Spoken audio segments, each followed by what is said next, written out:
All right. Hello, everyone. My name is Rich Procida.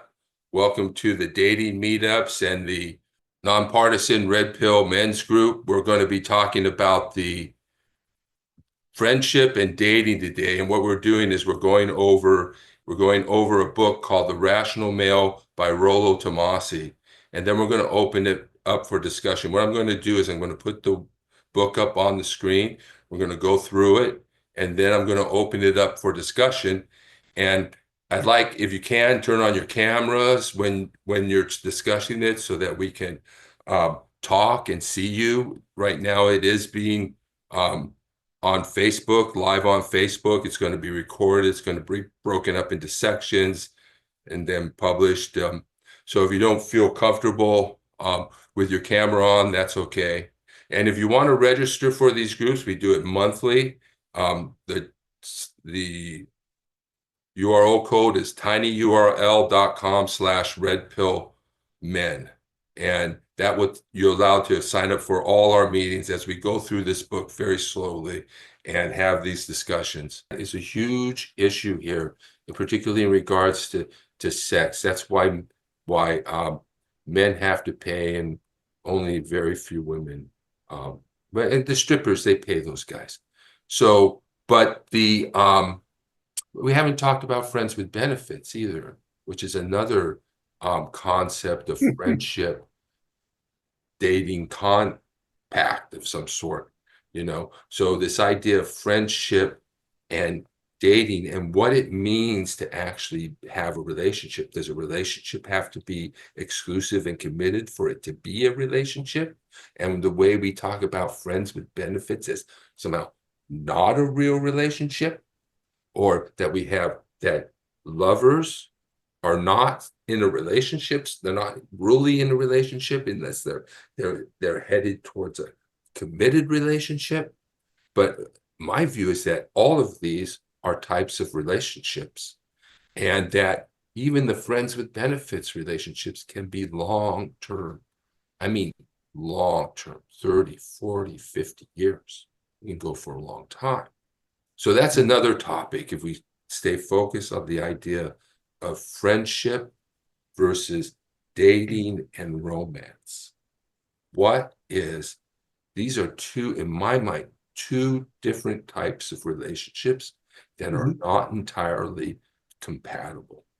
And I think probably what women are saying, and I perceive it, I said it before, that they're just trying to delay intimacy, but I don't know if that's exactly what they mean. But friendship it can be warm, but it's not hot.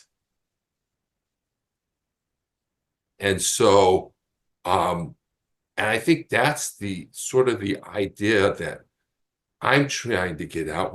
We don't, first of all, we don't need to be friends first. Secondly, friends are a different type of relationship that is not romantic, and that a date is an opportunity for romance. It's not an opportunity to make a new friend necessarily. You can meet to make a new friend, but a date is not designed for you to make a new friend. And so if I want a romantic relationship with a woman when I go on a date, I certainly don't want to be told that we're going to have to be, that we should be friends, you know. And but I do think we need to have things in common. We do need to enjoy each other's company. We do need to like doing things together. But intimacy is important as well. So I guess that's what the discussion is about. What is the difference between a friendship and a relation and a romance? And what is a relationship? And does it have to be exclusive to be a relationship? Or is that friends with benefits? Those are sort of I don't know if that sparks any discussion. Anybody have any opinions on those things? I do. All right, here you come, Robert. Uh, I guess the best way to start out is and I don't know if it's really I want to play devil's advocate for a minute here. And this is only relating to me. This is not to the world, or I'm not making generalizations. But when I go on a date, I want to get to know the woman first before there's intimacy. Uh, do I hope there's intimacy? Of course, sooner rather than later, probably. But as I've gotten older, I've had the luxury of time and experience to sort of dial it back and be comfortable and just get to know her first. It could be 3 dates, it could be 15 dates. When it happens, it happens.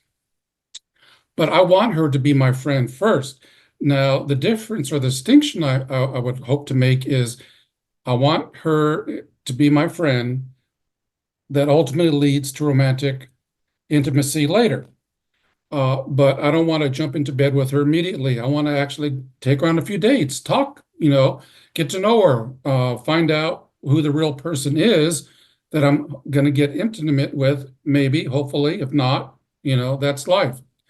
Uh, but I think uh, any relationship has friendship as its basis.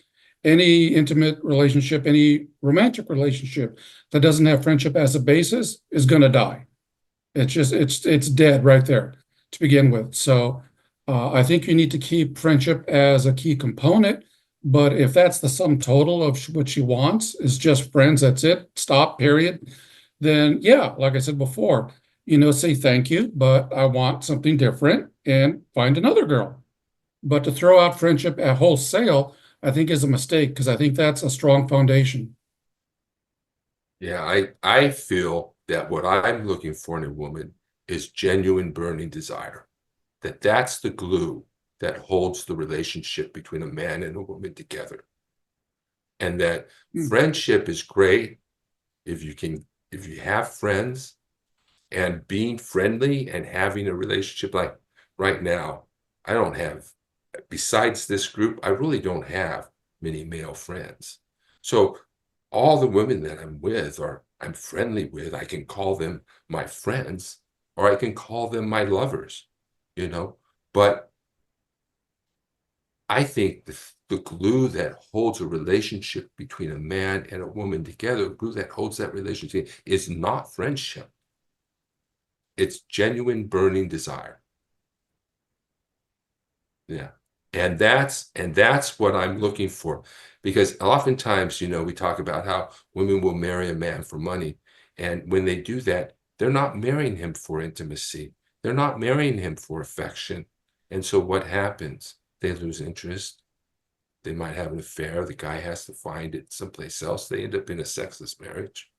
You know, genuine burning desire is the glue that will hold a male and female together. And friendship is what comes out of that relationship. It's the other way around. First, you have romance, and then you develop a relationship. And then over time, maybe you come to love one another rather than falling in love at first and all of that, you know. But I really think that genuine burning desire plays a much larger role in the relationship than we often are willing to admit or cop to.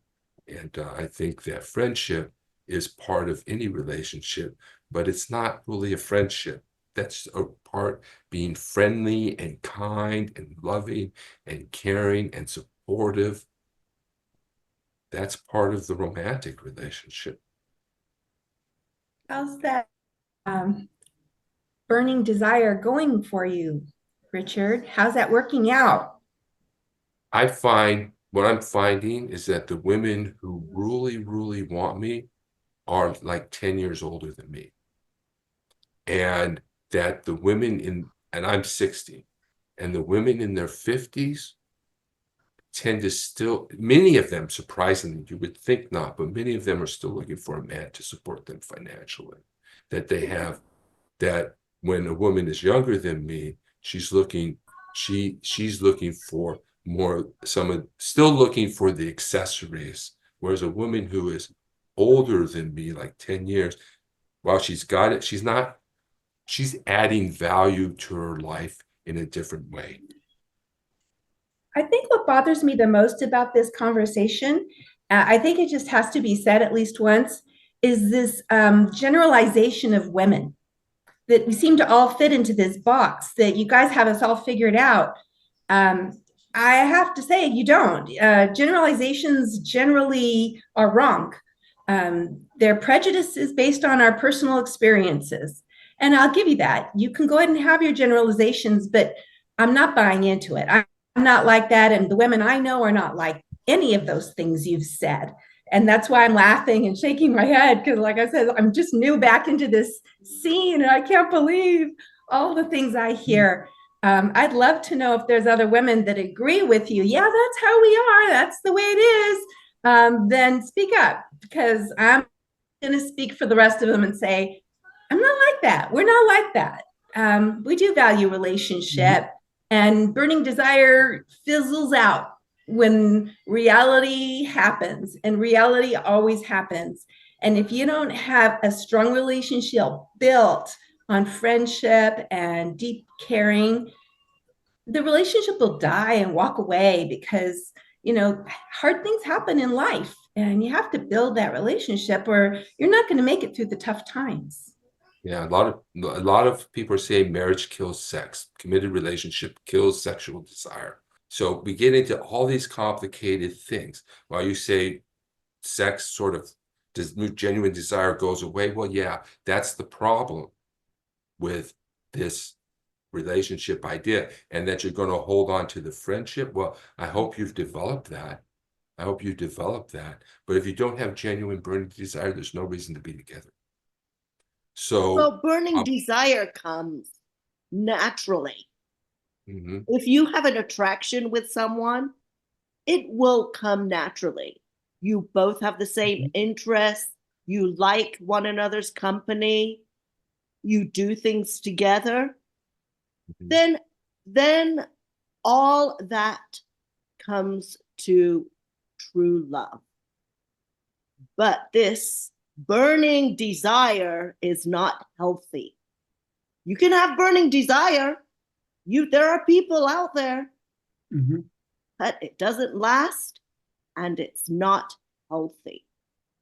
No, I don't think I it does disagree with last. that strongly. It does last. It can last for years and years and years and years, and it is healthy. It's a healthy expression of human sexuality and desire. And I think the reason, like, we think that we need to have more than that is partly because we choose our relationships based on other things than that. Friendship being one of them, money being another, status being another. Like I said, when a woman goes into a relationship and she's not going into it for that romantic, genuine, burning desire, then she's not going to have it, and it's going to fade away. Yeah, sure, it's going to fade away. It was never there to begin with. It's only there to get the man hooked. And then once you've got him hooked, there's no competition anxiety anymore. Without competition anxiety, there's no tension. And without that, there's no sexual attraction. So the whole process of committing is and having women no longer having competition anxiety and not being able to maintain that sense of competition anxiety is what causes desire to decline in the relationship. So, but we get into all these complicated areas when we're talking about it. I guess it's a good thing because we can be talking about things. Yeah. But I do think that because there's men to whom women have genuine burning desire, and oftentimes it's not their husband, it's some movie star or stripper or something, and it's not their husband. This is problematic for women's behavior. We have to deal with it as men, but I don't think it has to do with us making sure that we're in a relationship with a person we like and that we get along with and that we come to love and that we share activities. I don't think any of that is detracted from. It's just a matter of what is the priority. And the priority is getting along, Or is the priority romance and passion and love? Is that a priority? As long but I think those are sort of the things that are getting sort of in the way. So I forget what everybody but I like what you said, Robert, but I would disagree with you on That's whether, okay. yeah, whether friends. No, I don't want. I'm not interested in playing what he's calling playing friends, not being friends, but playing friends when you're actually trying to be romantic partners. And I think being romantic partners is more important to that relationship than being friends. Because you can be friends with your girlfriend, you can be friends with people at church, you can be friends with a lot of people, and women have tons of friends. Us men, we don't have any friends. I don't have any male friends. You know, I don't know if Robert has friends. A lot of men don't have friends. Women have tons of friends. Let's look for a romantic partner, you know, rather than a friendship. You know, because I think, you know, that it's too much of a game. You know, you either want to be with me or you don't, and that's it.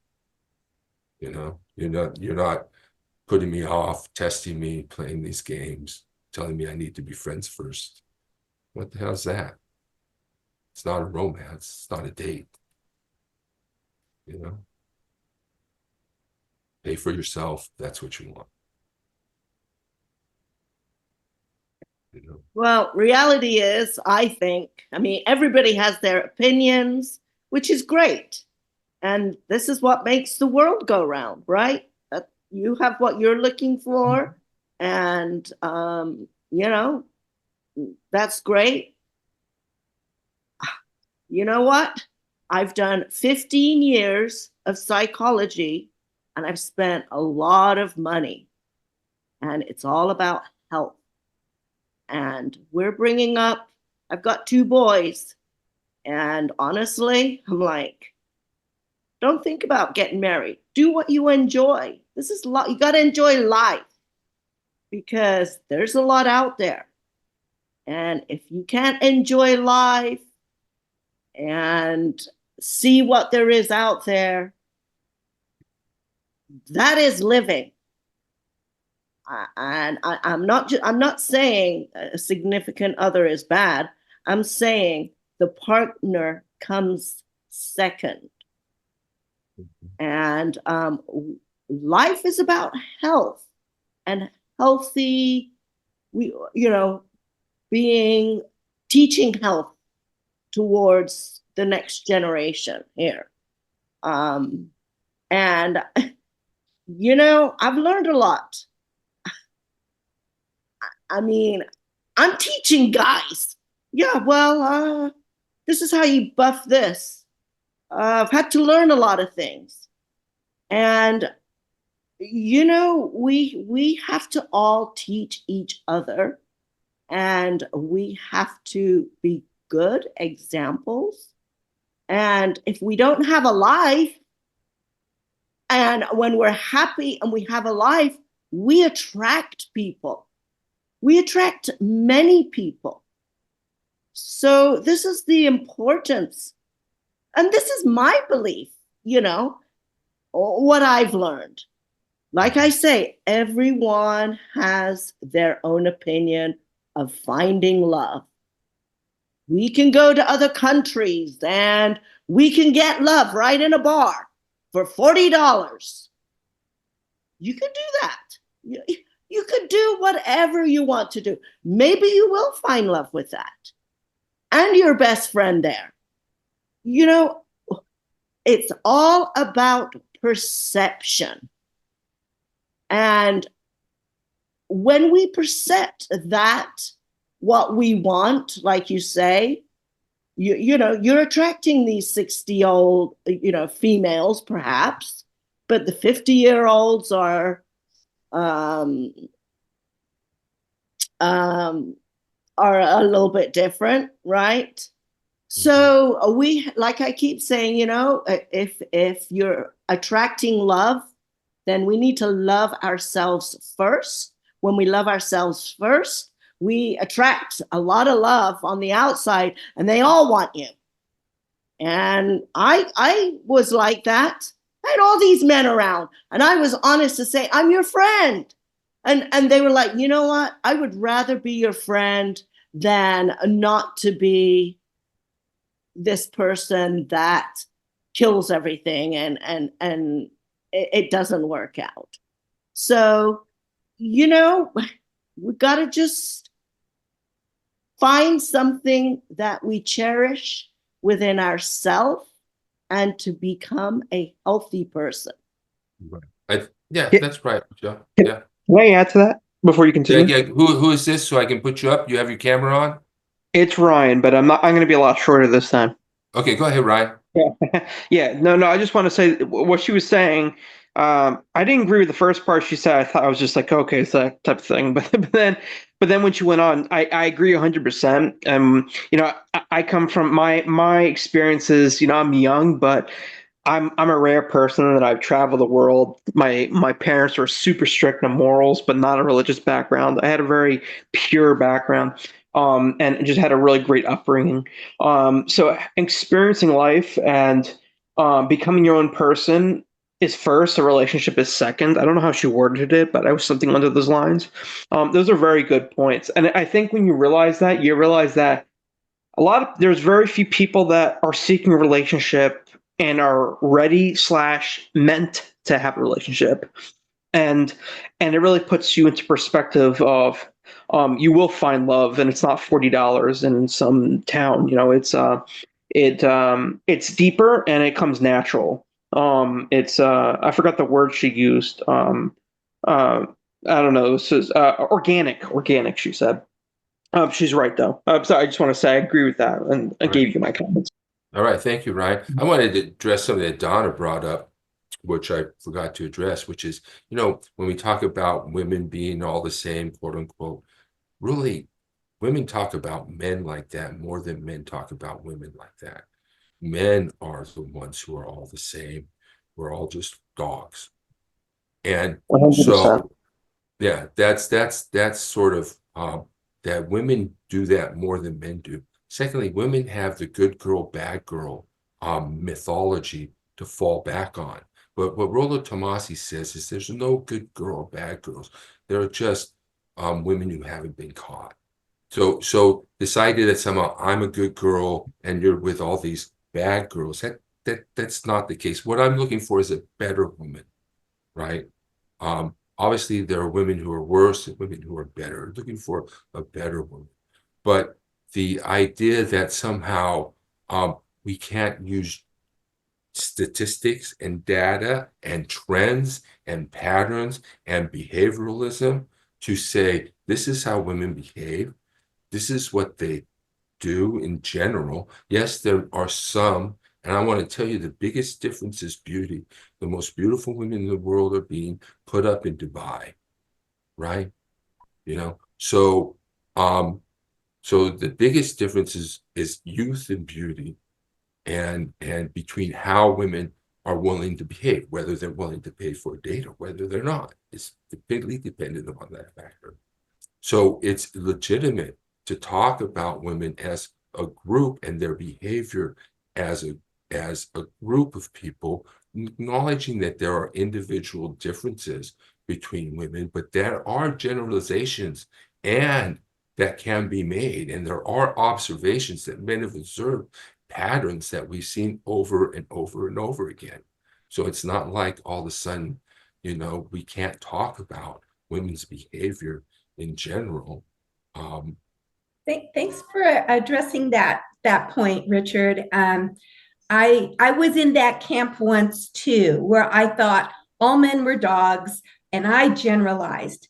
But even in that position at that time of my life, I was speaking from a point of hurt and rejection and bitterness, and I had my walls up, and I was using those kinds of words to keep my distance from relationships. The fact is, there's plenty of dogs out there, and they're both male and female. And when we're hurt and rejected and wanting to protect ourselves, we use generalizations, and they're on both sides of the coin. The fact is, if we really do want to break through all those generalizations and just be an honest person, we heal ourselves. We do what it takes to be a healthy person, like Michelle said. We work on ourselves. And that's probably the best thing Rollo Tomassi's got going for him in that book, which I read, is that he's actually helping men look at themselves and what they're doing and what the patterns are. Because, yeah, everybody has patterns. Everybody plays games. They have for centuries, since the dawn of time. Okay, let's be aware. What is really going on here? And do I want to play that game? Okay, my son is playing a major game. I hate it. I don't like what he's doing. I don't like the situation he's in. But guess what? It's his life. It's not my life. I'm not going to make those choices. But guess what else? I'm on his side. Whatever he chooses to do with his life, I'm going to be there for him. Each person gets their own choices. We should support one another and be a self-aware, healthy person when we enter into a new relationship with somebody. So we can communicate and say, hey, this is where I want to go with this, or this is where I don't want to go with this right now. And then we're all on the same page, and relationships take work. We have to communicate, or they will just fizzle out. Even the best desire, burning love in our hearts will fizzle out if we don't establish good communication. Now, I had my walls up. I never got married. And I ran from any woman who I thought I could fall in love with because of a history of abuse. So I had my walls up for a long time. This new knowledge, and I went to school and I had a sort of a spiritual experience in a women's studies class at USC. I decided to minor in the study of women and men in society. I became a founding member of the Students Alliance for a Non-Sexist Society. I started a pro-feminist anti-pornography organization called People Against Pornography. And then eventually, at the end of it, I wrote a book on which was considered feminist studies, comparing sexually explicit materials or social attitudes and laws towards sexually explicit materials in various countries and regions of the world. And I knew almost nothing about women until I discovered more recently, a couple of years ago, what's been called the red pill, which is basically evolutionary psychology and behavioralism, and men getting together and sharing their experiences. And I learned more about women and now I'm dating. I didn't date successfully when I was young. Now I'm dating more successfully than I've ever dated in my entire life. I feel closer to meeting perhaps that one woman, or at least having a number of women. So I'm going out. I'm not desperate anymore. I'm not an average frustrated chump anymore. I'm meeting women. I'm not finding the woman I want. And I don't think anybody's finding the person they want right now. But that's a whole nother topic, right? So this knowledge, these generalizations, as you talked about them, though, have given me knowledge and understanding that has helped me to cope with the dating situation and with women's behavior and attitudes. And so this stuff has been a great boon for me. And so, like I always do, I start doing these public things and start dealing with my issues in a sort of a public manner. And I was doing a lot of stuff, work on democracy, work on scripture and stuff, but now I switched to this. And so, so that's where I am now. And this has been a great help for me to actually understand what's going on in the female hindbrain behind everything they say, versus what they do. And this is the distinction that is made. We have a lot of talk here, but it's the behavior that we look at to gauge, like he said in the book, to gauge actual intentions and actual, views is their behavior.